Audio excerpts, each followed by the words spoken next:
Hey everybody, so you want to start a saltwater aquarium or a saltwater reef aquarium. So this is not for my regular followers, this is for you out there that are going to be checking this out. So right now I'm doing things on a relatively small scale, but at the same time, things in this hobby move pretty quick when it comes to upgrades and things like that. So you want to start a saltwater tank or a reef tank. So here's a good example. This is the Fluval Evo 13.5 gallon, 1.5 gallon sump in the back, or not really a sump, but it's an all-in-one. And you have a 12 gallon display. And great tank, lighting works not bad.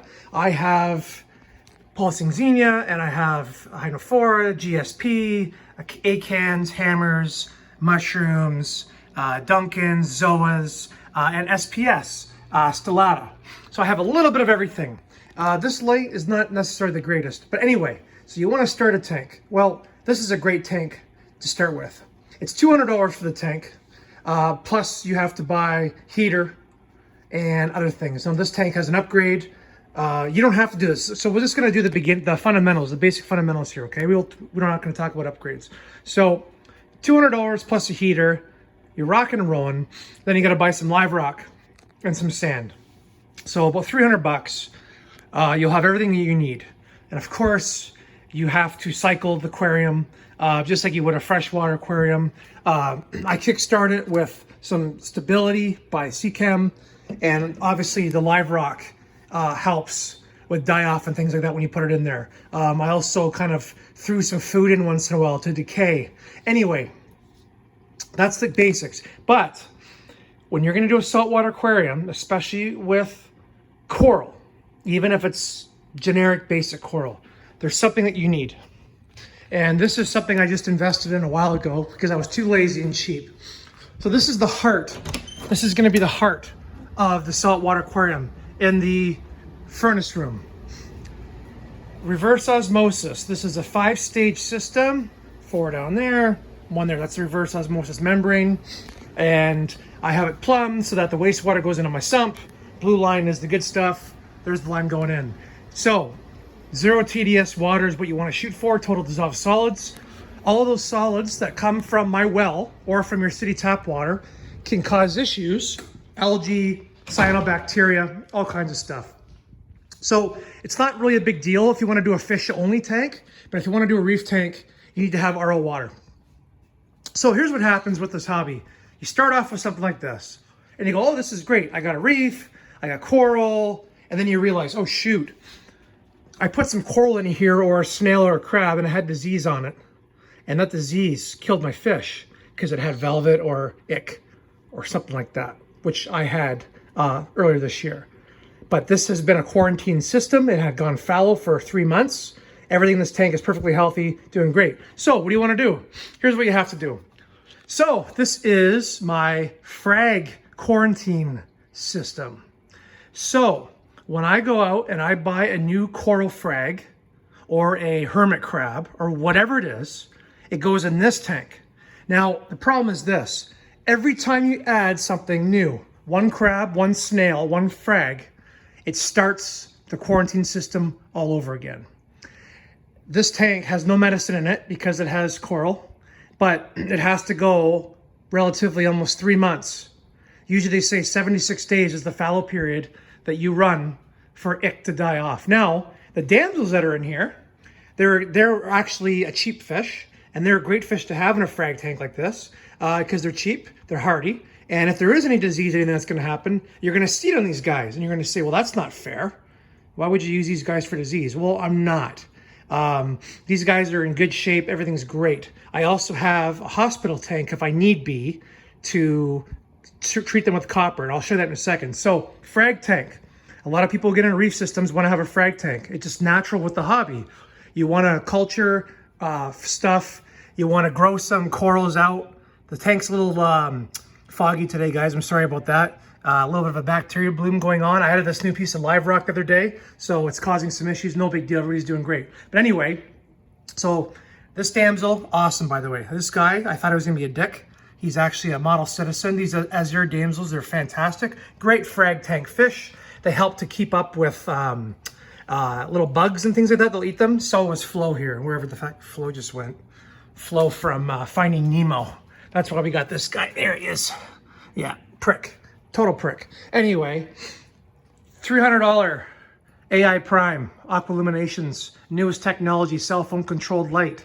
Allows me to basically control this tank and have any kind of coral money can buy when it comes to lighting. Tank,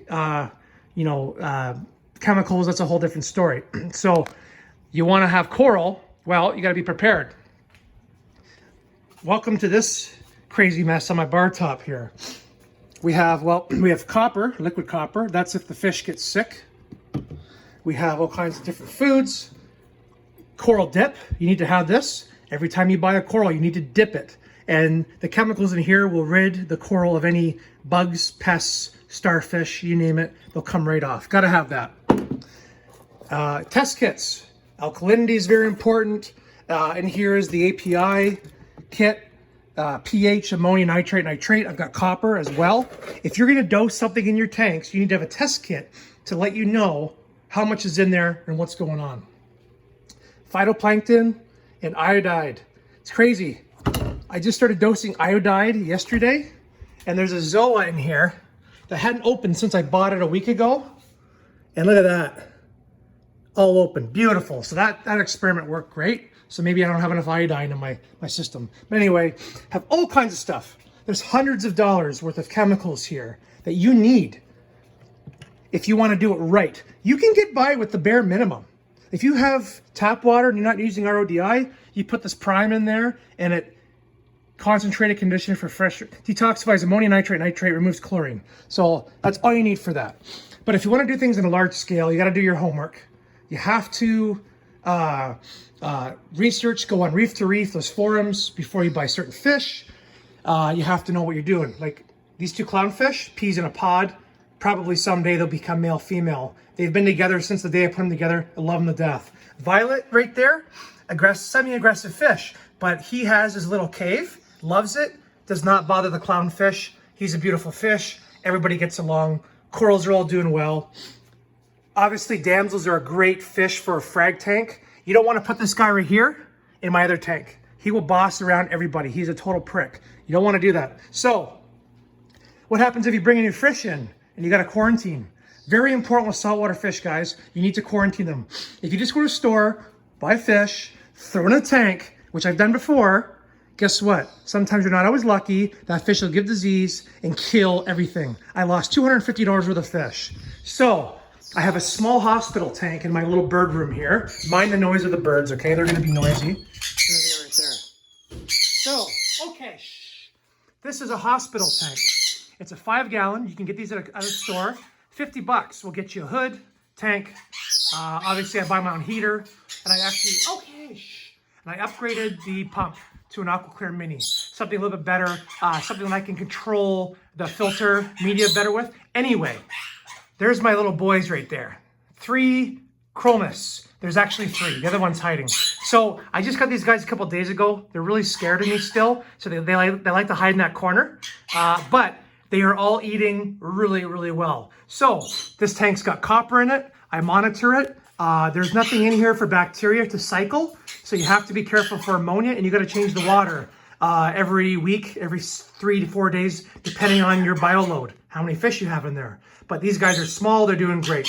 So that's the hospital tank. So the end goal is to put those fish in the main display that I showed you with my coral. So it's crazy. You're gonna say, well, this is insane. You gotta do all this? Well, no, you don't. But if you wanna do things correctly with a saltwater tank, you have a hospital tank with your new fish in it. You put them in there for 3 months, 2 months, 3 months under medication to ensure they are perfectly healthy. Then they can go in this tank. And then you're gonna say, well, Robbie, Ricky, Bobby, this is kind of a small tank to have all those fish. You are 100% correct. By the time those fish in the other room pass quarantine, it will be January. And by January, I plan on having a new system right here. Probably 50 gallons-ish. Probably gonna go Innovative Marine. It's gonna be right there. And that tank's gonna have to cycle as well. So the fish are gonna be taken care of. Even if I put them in here for a month, they will be just fine. These fish won't harass each other. I'm sure they'll be fine. If I have to break them up, I can break them up. I got all kinds of tanks. And but just remember, guys, to do a little quarantine tank like this or a little frag tank, it's a 10-gallon tank. It's 25 bucks. Okay. The other tank I showed you, 50 bucks with the hood and the filter. So you can do this cheap. But what I have here, what you're seeing between the 3 tanks and the reverse osmosis, a lot of money. I'm not going to tell you in case my wife watches this video someday, but there is a lot of money relatively invested into this operation. Great hobby. I teach my daughter about the fish and the coral and everything all the time. I come down here after work. I have an hour and a half every day before my family gets home from school. And I come and feed the fish, checking everybody, checking the birds, and I get to enjoy everything. So guys, you want to get into a saltwater hobby, saltwater aquariums, reef tanks, do your research, make sure you buy corals that you know are not going to interfere with others. This guy's got sweeper tentacles that can come out and sting him. You got to make sure you keep them spaced. Make sure that these corals can handle this flow, this lighting. That's a whole other story. This is just the basics, okay? So we can get into, you know, all of the parameters in a whole other day. That's a whole other day. Anyway, guys, happy Halloween. Talk to you soon. See ya.